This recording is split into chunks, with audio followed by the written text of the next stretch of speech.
দোকানে যাইয়া 5টা টাকা পান কিনলাম, আসলো 4টা, তো বাটপারি করে একটা কমই দিছি। আজকে পান তো খামু খামু, পানের পিক্সি মুক্সি যা আছে বড়া মোড়া হুইতা সব খেলাম। 5 টাকার পান 4টা টাকা কিনছি, আবার ফালামু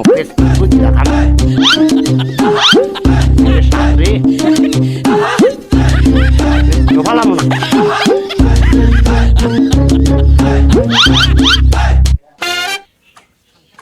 আব্বা গেল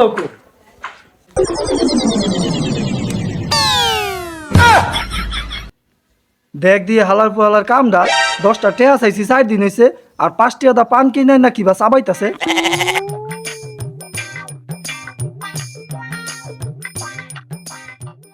ও আব্বা 10টা টেয়া চাইছি 4 দিন হয়েছে, আমার টেয়া দেন না, বই বে পান চাবাইতেছেন, দেন আমার 10 টাকা দেন। আরে বাজান কি কস, বয় এনে বয় বয়, তোর একটু বুঝায় কই, টেহা কামাই করা অনেক কষ্ট আছে। এই যে 5টা টাকা পান কিনছি, পানের পেক্সিটা পর্যন্ত আমি ফালাই না, তাও আবার দোকানদার একটা কম দিয়েছি, 4 টাকা কিনে নিয়ে আসি। তুই বুঝস টেহা পয়সার মর্ম, বড় হইতাছস বুঝবি। ছাড়েন আমারে, 10টা টেয়া চাইতেছি কয়দিন ধরে, আপনি 10 টাকা দেন না, পান ঠিকই চাবাইতেছেন। এখন আপনি কি আমার 10 টাকা দিবেন, নাহলে কিন্তু আমি ঘরের জিনিসপত্র সব বেচালাম। আরে বাবা খেপস কে, আস্তে আস্তে বড় হইতাছস, এখন যদি হিসাব না করি তোরে যখন বিয়া করামু হিসেবে তুই কেমনে সংসার চালাবি, এখন থেকে তোর হিসাব সবকিছু বুঝা নিতে হইব। এত পাগল হইছস কে? পাগল হবো না কি হমু, 4 দিন হয়েছে টেয়া চাইছি, আমি টেয়া দেন না, এখন টেয়া কি দিবেন আপনি? আরে বেটা এমন করস কে, হবাই তো 4 দিন হইছে, 4 মাস তো হয় নাই, বুঝবি কি টাকা পয়সার মর্ম। একটা একটা করে ইট খুললা পরে এই গড্ডা করছি। তুই যে খেপস, তুই জানোস না তোর বোনের যে বিয়া দিছি, তোর দুলা বাইরে এখন পর্যন্ত আমি বাইতে আনি না, টাকা পয়সার হিসাব তোর লেগা খরচ লাগবো দেহা। তুই যখন টাকার লেগা পাগল হইছস, যা গিয়া দেখ গা বিছনার নিচে 2টা টাকা আছে, ওটা দিয়া চল গা। যাক 10টা টাকা না দিলেও আব্বা তো 2টা টাকা বার করা গেছে, যাই 2টা টাকা লই বাজারে যাই। যা যা, খুব হিসাব করে রাখছিলাম 2টা টাকা, ওটাই নিয়ে এই বাজারে যা। অনেকদিন হয় বিয়া করছি, শ্বশুর বাড়ির যাওয়া হয় না। শ্বশুরও হিসাবি লোক খুব কিপটা, দাওয়ারটা অত দেয় না। আজকে দেবক শ্বশুর বাড়ি যাবো, শ্বশুর বাড়ি উঠমুই করে। আসসালামু আলাইকুম শ্বশুর আব্বা। ওয়ালাইকুম আসসালাম বাজান, কেমন আছো? আলহামদুলিল্লাহ আব্বা ভালো আছি। তে বাজান কই যাইতাছ এই রোদের মধ্যে? কে আব্বা, আর কই যাবো, আপনাকে বাড়ি যাই। কি কও, আঙ্গ বাইতে যাইবা? আমি তখন যাইতাছি খেতে, তোমার শাশুড়ও নাই বাইতে, যাও এখন পরে এক সময়ও, আমি একটু কাজে ব্যস্ত। কি কোন আব্বা, আমি আপনাকে বাড়ি জামাই, আমি আপনাকে বাড়িতে আইছি আর আপনি খেতে কাম করতে যাবেন? ঠিক আছে তুমি তো আইবাই, কিন্তু আবার একটা সময় আছে না, তুমি আগে কই আইবা না সময় কইরা? তোমার শাশুড়ি নাই বাড়িত, আমার খেতে কামলারা রয়েছে, পরে তো টাকাগুলো মারি যাবো, হিসাব করে চলতে হইব না? তুমি কি চাও তোমার শ্বশুরের ক্ষতি করতে? তুমি যাও পরে আইও।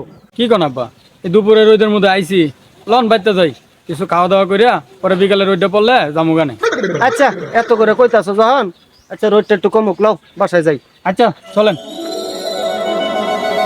আহ বাবা এনে বসো। বসেন, আপনি বসেন। আচ্ছা তাহলে তুমি বহ, আমি ঘরের থেকে আসি। শ্বশুর একটা পাইছি এমন হিসাবই, এই দুপুরে রোদের মধ্যে না বসায় রাখছে। আমি কি জামাই নাকি প্রতিবেশী কি জানি, এটাই বুঝলাম না।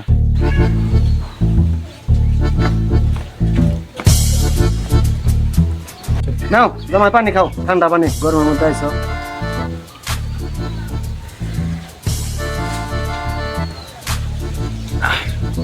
যাই বাজান, ঠান্ডা তো হইছো, এখন তাহলে বাসায় যাও গা।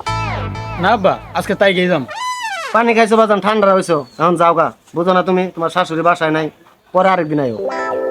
শালার আজকে তাকবার চাইছিলাম, শ্বশুরে আমার তাকবারই দিব না, কি করার, যাই গিয়া। 25টা টাকা দিছে হাওলাত, এখন পর্যন্ত দেয় না, 1টা বছর হয়ে গেছে গা। আজকে পাইলে হালার কাছ থেকে 25টা নিতে। ভাই বেটা খারা, 25টা টাকা দিছে, 1 বছর হয়ে গেছে গা, টাকার এখনো খবর নাই।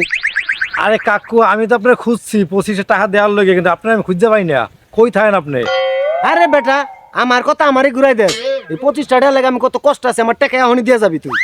কাকু টাকা পাকের টাকা দিমু, টাকা তো আমি লয় করে নিয়েই নাই, কাল নাহলে পরশু দিয়ে দেবো না। তোর কাল পরশু আমার দরকার নাই, তুই যে কোনো একটা তারিখ দে, কবে দিবি? আচ্ছা কাকু ঠিক আছে, পরশুই তোরে দিবো অনেক। আচ্ছা যা, পরে কিন্তু মিস করিস না। আচ্ছা কাকু যাই, আসসালামু আলাইকুম। ওই বেড়ার মায়াটারে বিয়া করিয়া জীবনটা তেজপাত হয়ে গেছে। কি অবস্থা ভাই, কই গেছিলেন? আরে ভাই কইেন না, শ্বশুর বাড়িতে গেছিলাম, কিপটা শ্বশুর এক গ্লাস পানি খাওয়া বিদায় করে দিছে, রাতে ঘরে যাইতে দিল না। হাতে এটা কি ভাই? আরে ভাই করেন না, এটা হাতে একটা মিষ্টির প্যাকেট, গেছিলাম শ্বশুর বাড়ি নিয়ে, শ্বশুরে পানি খাওয়া বিদায় করে দিছে, এই কারণে আমি এটা দিয়ে নাই, সাথে করে নিয়ে আইছি। বাসায় লয়ে যান, যাইয়া সবাই মিলে জেলা খান, কমাদের শ্বশুর বাড়িতে মিষ্টি পাঠাইছে, নাম হইব। আচ্ছা ঠিক আছে ভাই, তাহলে ভালো থাকেন, জায়গা। আচ্ছা ঠিক আছে। আচ্ছা, আমার কপালে পড়ছে, আমি আল্লাহর কাছে দোয়া করি এরকম শ্বশুর যেন আরো কারো কপালে না পড়ে।